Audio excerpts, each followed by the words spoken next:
السلام عليكم ورحمة الله وبركاته. الحمد لله بسلامة الوصول للنادي الأهلي. الحمد لله النادي الأهلي يصل إلى بريتوريا جنوب أفريقيا لملاقاة صن داونز، المباراة المهمة والمرتقبة، واللي إن شاء الله الفوز هيكون حليف النادي الأهلي. مارس الكرة ادى اللعيبة راحة النهاردة، هيستأنف التدريبات إن شاء الله الخميس والجمعة الساعة 3 عصرا على ملعب المباراة، اللي هتقام عليه المباراة. وبإذن الله النجاح والتوفيق هيحالف النادي الأهلي. مارس الكولر استقر على بيفاضل بين اتنين، يعني من أربعة بقوا اتنين، مصطفى العش وأحمد نبيل كوكا في الباك الشمال. بس هيستقر إن شاء الله على واحد منهم.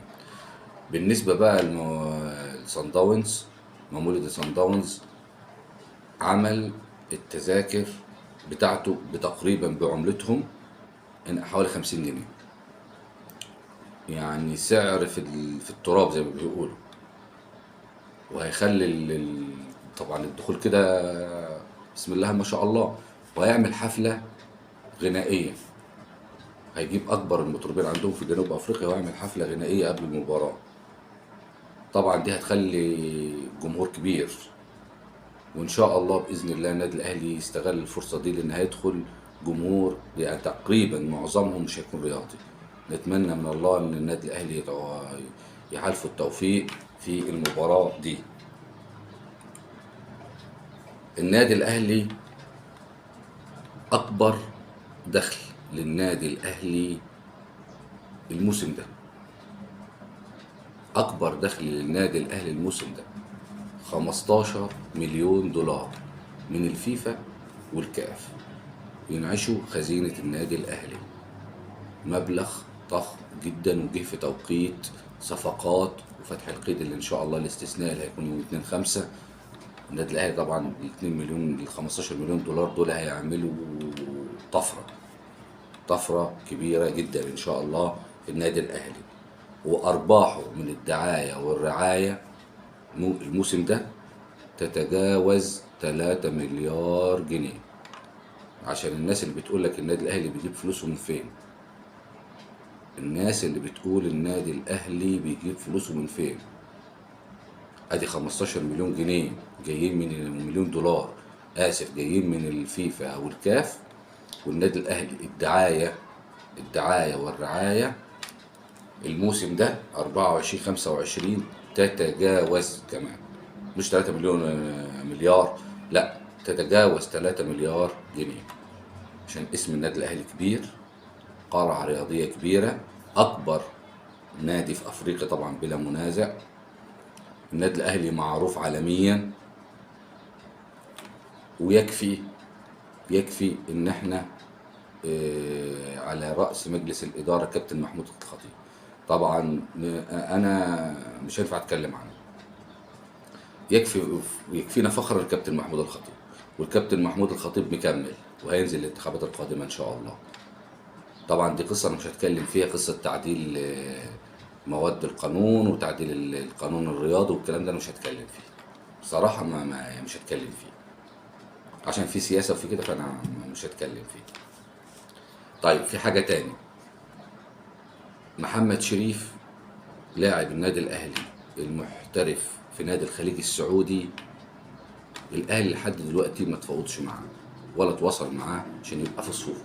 طبعا هو عقده هيخلص كمان شهر ونص، هيبقى فري.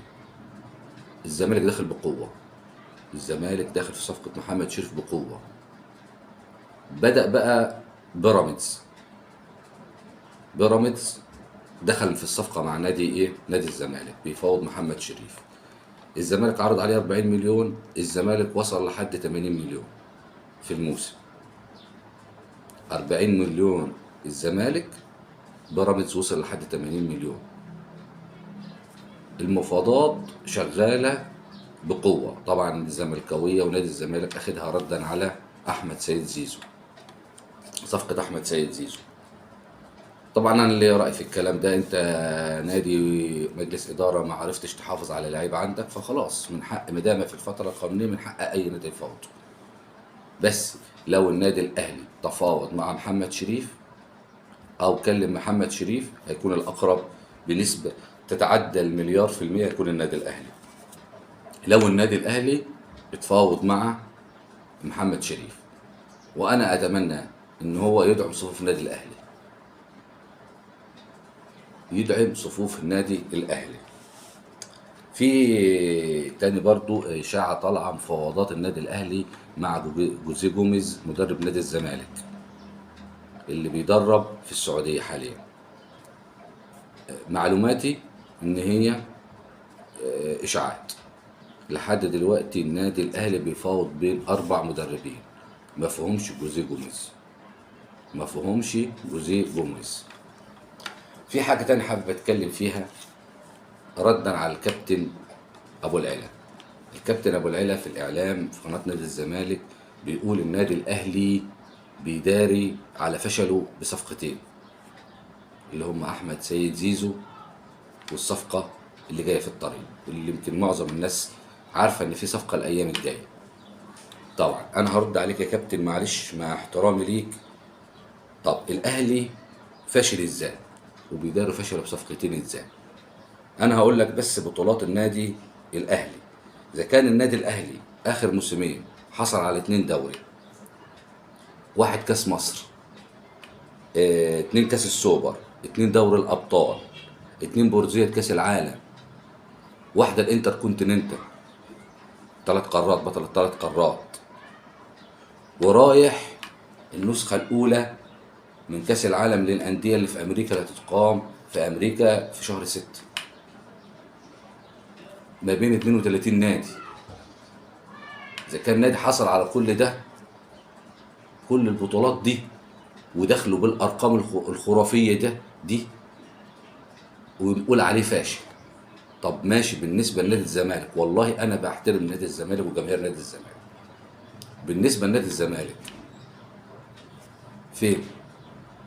انت بتلعب في دوري مصر، بتلعب في كونفدرالية، دوري ابطال افريقيا اللي 23 سنة 24 سنة بتقول الستة يا زمالك. فين الفشل؟ اذا كان ده فشل، طب النجاح بالنسبة لك ايه؟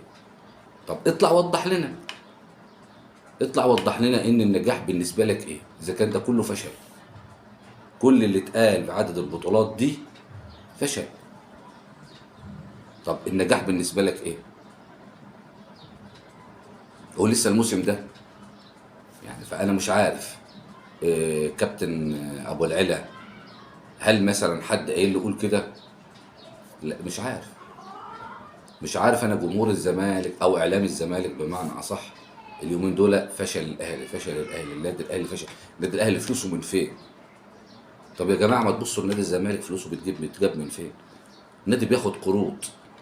يعني انت اخدت 4 مليار جنيه قرض بضمان قطعه الارض اللي في 6 اكتوبر اللي كنت المفروض تبني عليها فرع جديد، ولسه انت مخلصتش ثمنها اساسا، وخدت عليها قرض عشان تجدد لزيزو ما جددتلوش. الفلوس راحت فين؟ بص انت يا ريت يا كابتن ابو العلا تبص على النادي الاول. انا بنتمي للنادي الاهلي، فببص للنادي الاهلي، ماليش دعوه بالانديه التانيه. اقول اخبار نادي الزمالك، اقول اخبار نادي بيراميدز، اي نادي في الدوري المصري اقول اخبار. طيب انت حضرتك يعني مش فاهم ايه مفهوم النجاح طيب بالنسبه لك؟ اذا كان ده فشل، مفهوم النجاح ازاي؟ هيكون ايه مفهوم النجاح؟ نادي الاكثر تتويجا بالبطولات، تاني اكبر نادي تتويجا للبطولات على العالم بعد ريال مدريد، وكل شويه طالعين بحاجه. كان جمهور نادي الزمالك او رؤساء نادي الزمالك ال9 اكبر من ال7، والتقييم هو ده اللي بيرفضوا الزمالك بيقبلوا برضه الزمالك. مش عارف. اكبر قاره عرضيه يا سيدي، اكبر قاره عرضيه، اكبر قاره عرضيه فوق دماغنا، ما قلناش حاجه. هو اكبر قلعه عرضيه مش بالكلام، بالفعل. اكبر قلعه رياضيه بالكلام مش بالفعل. وعلى ما اعتقد نادي الزمالك، واتكلمت قبل كده وقلت نادي الزمالك محتاج للاعيبته المخلصين، اللعيبه اللي اعتزلوا المخلصين، مش اللي بيعملوا شو على شو اعلامي زي الكابتن احمد حسام ميدو.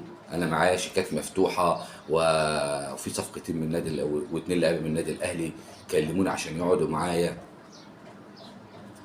هو مفيش الكلام ده اساسا، يعني مفيش الكلام، مفيش حد.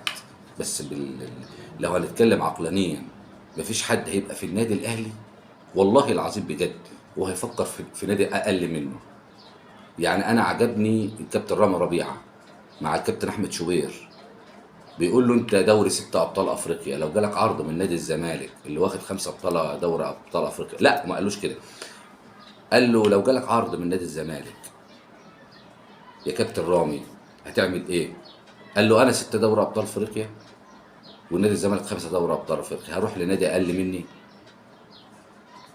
فمعلش، اذا كان في لعيبه فعلا ممكن تكون من النادي الاهلي هم متاكدين ان النادي الاهلي مش عايزه، لو حسبناها علنيا من اول كابتن جمال عبد الحميد لحد عبد الله السعيد، انتوا ما جبتوش صفقه مباشره من النادي الاهلي. يا النادي الاهلي مش عايز يجدد، وما ننكرش كلهم كانوا في عز نجوميتهم، كلهم كانوا في عز، يعني ان احنا بنقول عبد الله السعيد لحد دلوقتي ملوش بديل، ما بالك في 2019.